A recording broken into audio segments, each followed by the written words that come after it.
Hi you guys, welcome back. In our last video, we talked about a few attributes that are commonly referred to as the female attributes. Again, not that men can't have them and shouldn't aspire to them, but generally speaking, it's where women really shine. It's attributes that women specifically need in being a mother, and those attributes are unconditional love, empathy, kindness, not wanting to see people being excluded or left out, having all this charity and wanting to bring people in and save them essentially from things that hurt them or might hurt their feelings. Again, these are more feminine qualities for a reason. These are more motherly qualities for a reason. You need that in a home. You need that rearing children. And we need that in the world. But as we described in the last video, we also need boundaries when it comes to these qualities. We also need a line of demarcation. We need to know when the empathy is going too far, therefore no longer a virtue, but now a vice. We need to be discerning in what we include, because there is a time to exclude. We need to know when we're giving too much and we're actually hampering or eroding the situation or the individual. We need to be careful of this as a society. So I'm going to tell you 3 more stories today, and I want to evolve this conversation or this concept. But I also want to put to you some imagery because I'm building something, and the ideas that I'm building here, I'm going to be using probably throughout this channel. They're going to come in and out, in and out. So I want you to really understand these things. I'm basically trying to give almost a picture in your mind, or let's say even a graph. I'm being simplistic because I want the concepts to sink into our minds. I want to learn from these principles and these ideas, and it's just easier if we make it simplistic in the beginning, and then we can talk about the nuances of it, because I'm going to be filling this out as we go along in future videos. So you'll see how different these principles and these concepts are, but how they complement and both are needed. So per the last video, I basically began this graph with talking about feminine and female traits. But on the other side of that, there's the more masculine traits. And I'm going to put the boundaries under that category. The containment of these virtues over here, containing them so that they don't become vices. That's the more masculine side. So you have the traits on one side and you have these boundaries on the other. So now today in this video, we're going to apply that idea and that concept to what's going on in our country right now and in many countries around the world. And I'm going to give you a few stories to help you understand where I'm coming from and some of the principles that I think are valuable to contemplate and to wrestle with and to take in when you think about this particular subject. And that subject is immigration. Now, I want to start with the stories, and then I will come back to the principles and the concepts at the end. The first story starts when I was in my early 20s, when I first started going to college. I was living with a few roommates. My name was not the main one on the lease, so I was just paying my monthly bill to the roommate who was actually on the lease. So she was the one, if somebody moved out, she was the one that filled that spot. Anyway, she found somebody who wanted to come stay with us, and she talked to them and she interviewed them, right? And then this girl ended up moving in with us. The first few weeks that she lived with us, we just got to know each other as anybody would. And she was a great person. I mean, she had a lot of our same values and same outlook on life, and she was a great roommate the whole time that we lived together. She was from South America, and I can't remember exactly which country. I want to say Ecuador, but I really don't remember. She had come over on a student visa. However, when she was living with us, she wasn't really going to school. Like I said, as I got to know her, eventually I asked her the question, hey, why aren't you going to school? And she said, well, I ran out of money and I needed to work in order to get the money, so I'm not going to school anymore. And then her face kind of dropped a little bit, and I mean, I'm in my 20s. I don't know anything as far as like our government and stuff like that. So I was like, what's wrong? And she's like, I'm here on a student visa, but the visa ran out. I've overstayed it. And she's like, and that's why, you know, I mean, I take the bus and things like that, but really the bus to get to my work, even though the work's not very far away, it takes me like 3 buses and it takes me a whole hour and a half, and sometimes I'm late. I'd really like to get a car. I think I could earn enough money to get a car, but I can't get a driver's license because basically I'm here illegally. And so, you know, I mean, at this time I knew the girl, and she was a great person. She was a good individual, and she was a hard worker. I mean, she was working long hours just to pay for her room for rent. I mean, it's expensive, right? So by this point, we were all really good friends. And again, I'm in my young 20s. Knowing what I know now, I'd probably maybe not look at the whole bus situation with quite as much poor me glasses, if you can. I'm sorry, but I don't know how else to say that. Like, but I take the buses everywhere now, so I look at it differently than I did then. But then it's like, okay, everybody has a car, and she was really frustrated with the situation, so I just had this empathy, right? This compassion, as we do. And hearing her story and knowing where she came from and knowing a little bit about her family and her history and her background, you know, she's here now and she did overstay and stuff like that. But like I told you, I mean, I wasn't big into like politics or government or anything like that. I'm just thinking, wow, she's in such a bind. And if she is able to save up some money, you know, at that time I had just barely started like knowing a little bit about cars and things like that, and I knew that I could buy low and sell high. So I was like, well, this is kind of in my wheelhouse. If she really wants a car, I could probably help her get a car.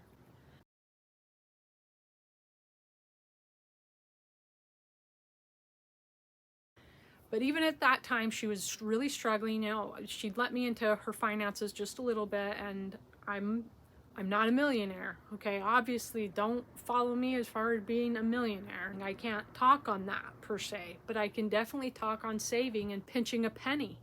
So I went over her finances a little bit, and I was like, well, you could save here, and you know, if you tighten this, you know, in a few months you could maybe get a car. But she's looking at these cars that are like $2,500, which I know that sounds cheap to a lot of you right now, but this was many years ago, first of all.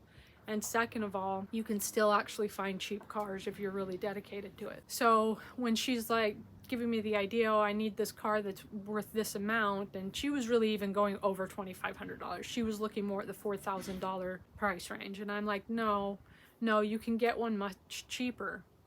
Anyways, time went on, and she was really kind of lamenting on this subject, and I heard about somebody who was selling a car for extremely cheap. Now, this car was on its last leg, but I thought, well, maybe she could use this car until she gets to that point where she can save that other money. Because to be quite honest, she wasn't impeccable about her saving, which is common. The long and short of it, because of my empathy and because I knew my wheelhouse and because I knew what I could do, I ended up just buying this car for her. It was really super cheap on its last leg. I didn't know how long this car was going to last. Normally I don't buy cars like that, but because this was so cheap, I thought, you know what, it would be, if it lasts her 6 months, she'd get her money out of it. And I knew the guy who was selling it, so I was like, you know what, this is a good deal, and the money would benefit him too. So now, why did I have that money? Because quite honestly, I didn't have a lot of money, but I was so cheap that I always had this buffer. Even if something happened in my life, the buffer might go away. The rainy day account might be all used up, but I always had this rainy day account. So I thought it was wise to apply it to her because the situation was so specific and I could. But I don't believe in loaning people money so much. So in my mind, this was just purely a gift. Now, you're going to turn on this story a little bit, but don't, because this is normal, this is human. Yes, we should probably be better people, but the reality is I got the car for her and she wasn't really super excited. And I didn't expect excitement anyways. I mean, the car was incredibly decrepit. I mean, to the point, if you imagine the Flintstones, you could probably just, if you hit the bottom of the car too hard, you could probably put your feet through it and run through the bottom of the vehicle. So she accepted the gift and used that car for I don't know how long actually. She ended up moving out, getting married to an American, And last time I heard of her, she had a few kids and she was doing great and living in the United States. So everything worked out for her. Don't know what happened to the car. I'm pretty sure that the minute she moved out, she ditched it. I don't know. So that's one story. Second story, many years later, I was now buying and selling for real. Like, this is what I was doing for a job. I would buy a car or a boat or an RV. I'd fix it up a little bit and then I'd resell it for more. I had just bought this boat and I was working on it and I was actually living in it. I was living in the back of a mechanic's shop. He had a big plot of land. It was just dirt, and I rented a space from him and he allowed me to be back there and work on it. So he had this plot of dirt land, and then he had his shop up front more by the roadway, but right in front of his shop he allowed this guy to work and do his own business. And so that guy paid him a little bit of rent just to have that little part of the parking lot, and his business was basically detailing. People would come by and get their cars or, RVs or whatever detailed. He made really good money. We became friends and we got to talking quite a bit, and over a period of time he told me that he was here illegally. He talked about where he came from, he talked about his family, he talked about his situation, and he talked about trying to get legal citizenship in this country. He was here for so long, he had done so many things, somehow he was paying some sort of taxes, something. He was a model citizen. What he came here with and what he grew to, he was the type of person that you want in your country. And he was working really hard to bring his children and his wife over, but he was dealing with these lawyers and they were taking so much of his money just to try to get him to the base level of maybe getting some citizenship. But that's one of the reasons he had to work the job that he was working. He actually had a lot more skills and a lot more abilities, but he couldn't apply it because he didn't have the citizenship. But again, I can't stress enough, really both of these individuals are good people. They were good people. They're people that you want in your country. Like, they're good people. He started low and he worked his way up. Now, I know maybe some people who are watching this video, yes, but he should have come in the right way. He should have waited his turn. He should have this and that and the other. And there's a lot of immigrants who did do that and did come in the right way. And I understand all of that. And I don't dispute it. I don't refute it. The only thing I will say is that it's easy to say those things. If you're an immigrant and you went that route, then good on you. You have every right to speak on that too. But if you have never been through that process and you don't know exactly how entirely difficult that is, especially if you have no money, you have nothing on the other side of that wall, I still understand where you're coming from. I still agree with you to a huge extent, but try to have just a little bit of empathy as well. Anyways, I had empathy for this guy. I respected him. I heard his story, and it is what it is. And he was here and he was a good person and he was giving into the community and he was trying to help people and paying his rent and he was doing all the right stuff. So, third story. I was in Cancun, Mexico. I went on this little trip and I ended up in Cancun. I met this family. They invited me to come stay in their home. I had only been there for maybe one day, but I met the family, hung out with them that morning, and then I went out and toured around Cancun and I came back that night. That night I sat down with the family to eat, and the vibe from that morning was very different that evening, and I couldn't figure out why, and I was worried that it was me. And this guy was a church leader and someone who was well respected in his community, and he did well for himself there in Mexico and led a large group of people. His family seemed very lovely. What I got to know of them, they were just great individuals. But the vibe was so different and I was just so concerned and I really thought it was me. So I'm just talking a little bit like lightly and I'm thinking, okay, if this vibe or something happened like during the day, then I'll have to leave later on this evening.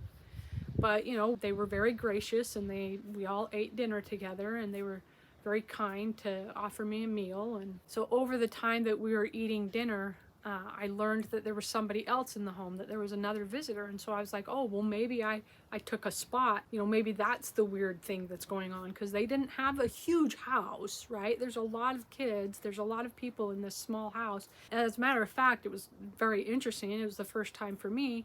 But like, they slept in hammocks. They didn't even have a master bed in their bedroom. It was hammocks, so it was cool because it was different. Anyways, I was like, well, maybe there wasn't enough room. Maybe there's not enough to go around. But as the conversation continued to evolve, what was really going on is this individual went upstairs and didn't even want to eat with us because I was there. And this individual was afraid because he learned that I was from the United States. And this individual was from Central America, and I can't remember again exactly what country, but I want to say Nicaragua. And he had made it all the way up through Honduras and then Guatemala and then into Mexico. And he was headed for the US border. He had no papers, he had no legal rights to enter the country. He was going to pay a coyote, a smuggler, to smuggle him in. That was his intention. Now, the family told me his story. He told me about his wife and that she was ill and he needed money for her medical situation, and he had a young child and he couldn't care for the child. The job, the situation in the country, the economy and everything, he just could not make enough money for his family to keep them sheltered and to keep them fed. He felt like he just could not in that situation. And he knew there was more opportunity in the United States, and he knew people who had gone and were then sending money back to their families. So he decided that that was his only option, and he felt like he was being led by God to do so. And he had told this family all of these little miracles, really, that helped him to get even just this far. So he felt really led by God to be able to do this, but he was afraid of sitting down with me with any of this information going out, because he didn't know what that meant, me being a citizen of that country, what that could mean for him. I don't know what he had in his head that I could do, or if he just simply felt insecure because he felt like I would entirely disagree with what he's doing. And I'll be very honest with you, and some of you are not going to like this. I didn't disagree. I didn't. I mean, at the end of the day, I didn't. And I wanted him to come down and eat with us. I almost wanted to leave just so that he'd come down. But I wanted to talk to him, and I wanted to help in some way. That's really what I wanted to do. But he wasn't going to come down. He wasn't going to talk to me, and he was actually up there fasting and praying anyway, so he wasn't going to eat.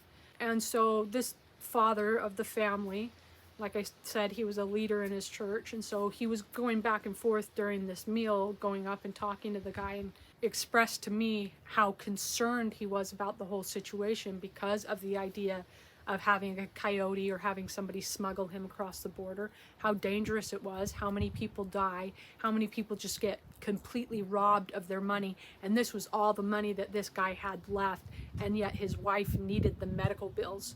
It wasn't enough for the medical bills, and it was barely enough to get smuggled, but he was going to have to stop by the border inside Mexico and try to earn some extra money because it wasn't even enough for the smuggling.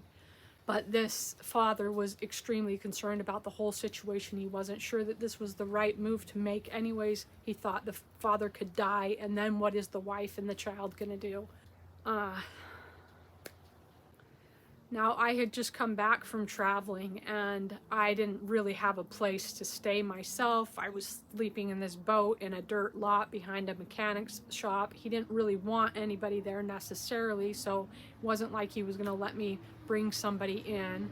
I didn't know what the rules and regulations were. I didn't know how I could help him to legally get in. Even now, I couldn't have sponsored him because I had nothing to my name. So, I mean, I'm just going through all this stuff. How can I help this guy? But he wouldn't even come talk to me. But my heart's just going out for him, and as well as this father's heart's going out to him, but the father's feeling much more concerned about the journey.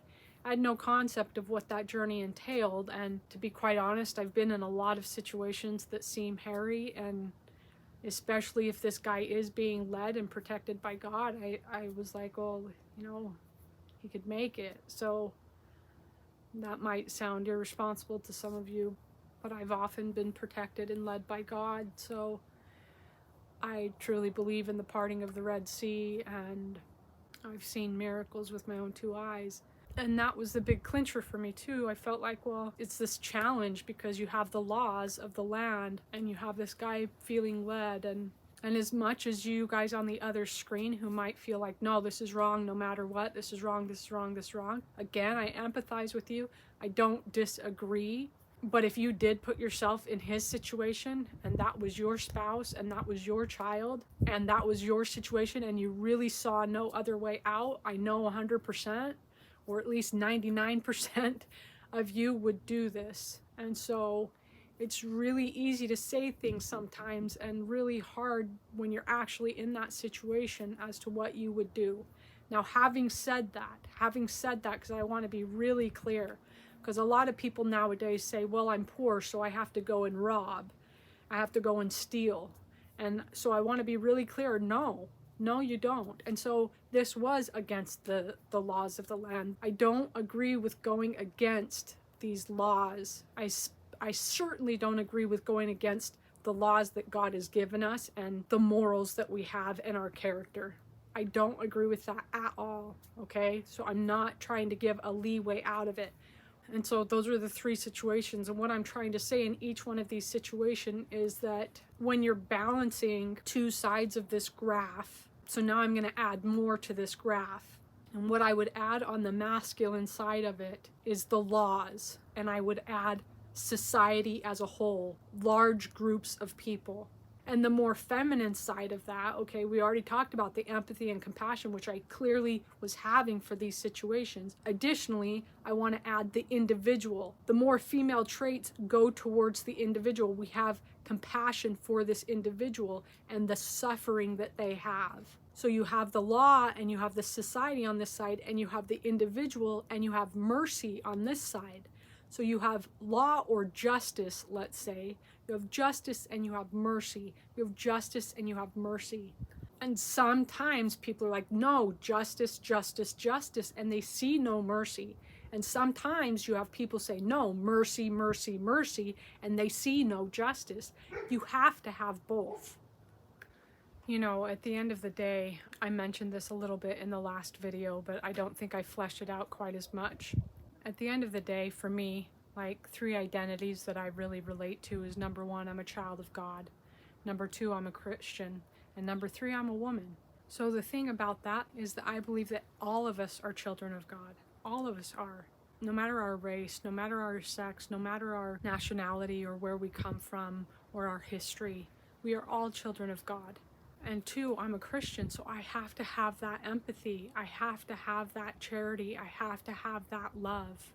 I have to think about that individual. I have to be centered on mercy. But I'm Christian, and so I also have to think about laws, and I also have to think about justice, and I also have to think about boundaries. A lot of times in the Christian world right now, specifically, a lot of people want to think that this side of the graph exemplifies Christ, that this is all he was, that all he was mercy and empathy and compassion and the individual. But you got to read your scriptures, because he was also law and justice and boundaries. One was not without the other. It's a balance. It's a balance. So I've talked a lot about the empathy that I had for these people and how I felt for these individuals. And I think we have to take the individual into account. We have to in these situations. However, we also have to take society as a whole into account. We also have to abide by and be law-abiding citizens. Without those laws and without that structure and without that framework, it's complete anarchy. And the people that you think you're going to help and the people that you might want to help, you won't be capable of helping. You won't be able to be a blessing, because in anarchy and in chaos, there is weakness. Nobody can help anybody. So we have to have that structure and those laws. When I first started traveling around the world, I guess you could say that I had more of an open border mindset, because I do believe that we are all children of God, and I do believe that we all deserve the same rights and the same humanity and the same dignity.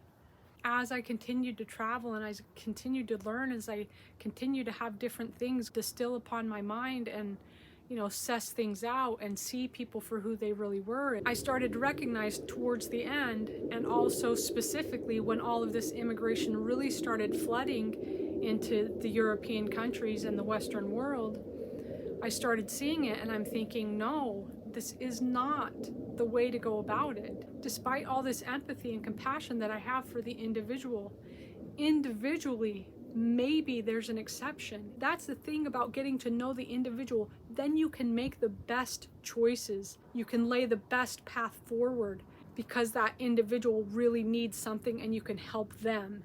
But as a broad policy, as a society, we can't do that. And it is best when I saw this large immigration coming into first Europe, really, and then the United States and Canada, and you see these pictures, and there's thousands and thousands and thousands of men between the ages of 18 and 40. Very few women and children. Very few people actually escaping some war-torn situation, much of which is an economic challenge. And it's going to sound harsh. It's going to sound like I'm abandoning the mercy and the compassion and the empathy. I'm not abandoning that. I do think individually we can apply some exceptions, perhaps. But as a general rule, it's not the right thing.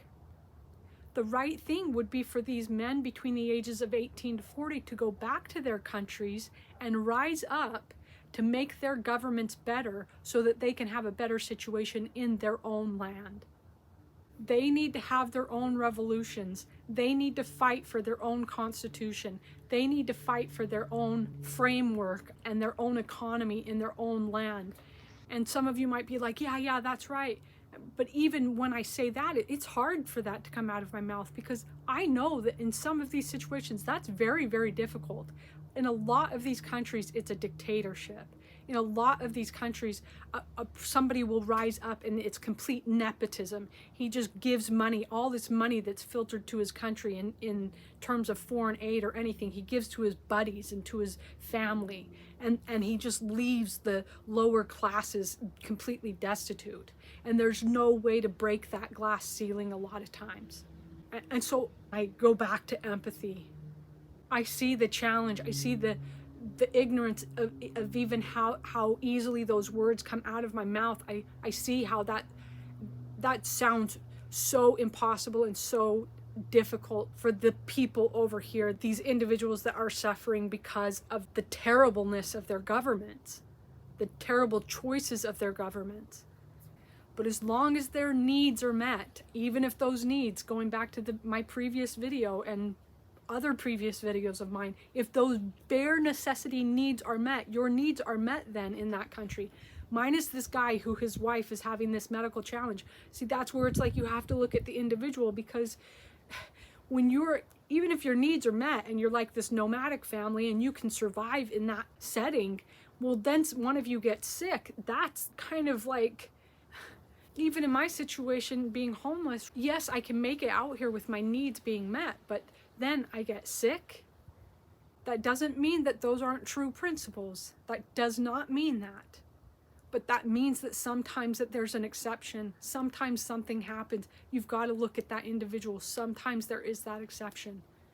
So I realize that those words, when I'm talking about the society and the laws, and that we can't just be borderless. We can't just allow this. We can't just take all of it in. We can't. That's not wise. We have to have these boundaries.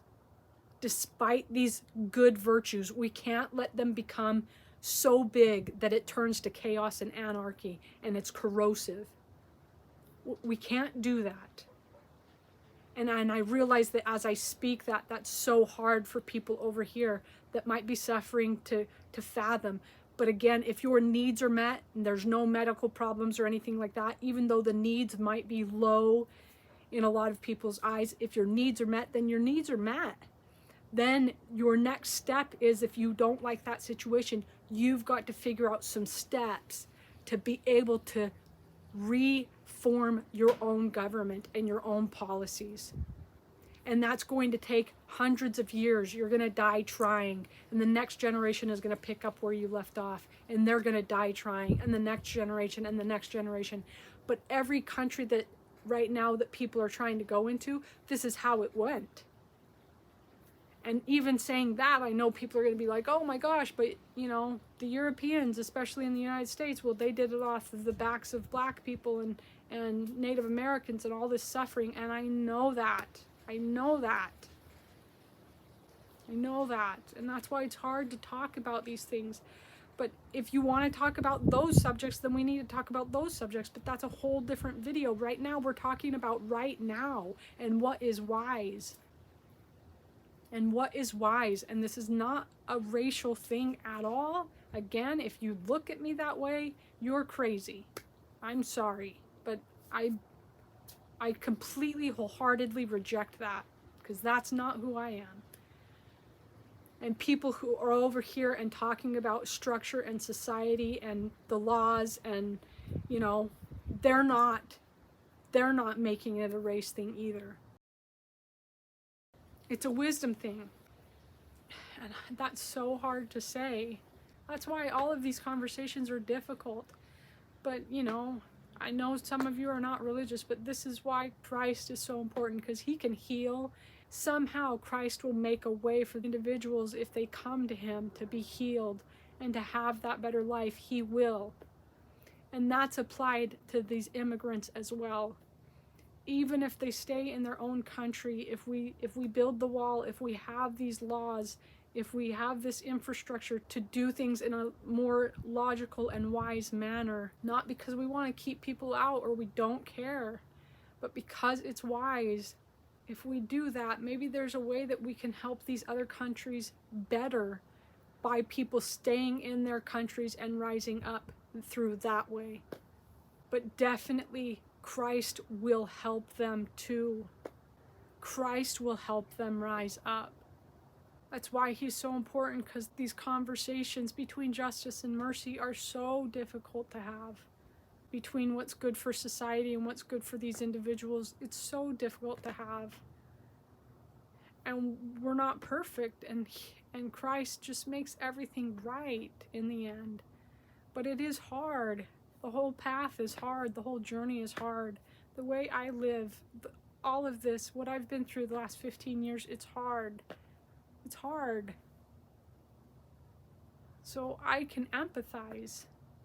The irony, I'll end with this, but the irony is that some of these immigrants are coming and they're getting bused up to Chicago and these other areas, and at long last, they're actually asking for plane tickets to go back home because they've realized it's better there in a lot of ways.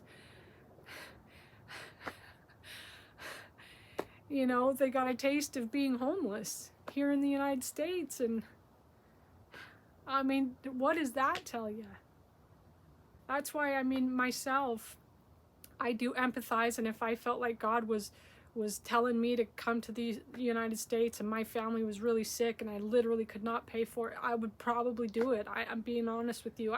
If, you know, God was opening those paths, I would probably do it. I do believe. I don't know, but because I do really believe in laws too. So, but because I've been around the world and I've seen different cultures and different people, if I was them and I lived in their countries, I would want to stay there.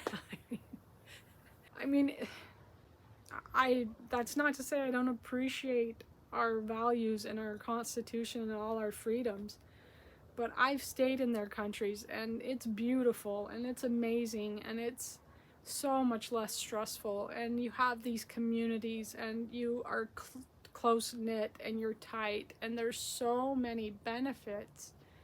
There's so many benefits. They know the generations, their parents and their cousins live right down the street and in a different hut or whatever the situation is. Like, we don't have any of that here, or at least we don't have it in spades.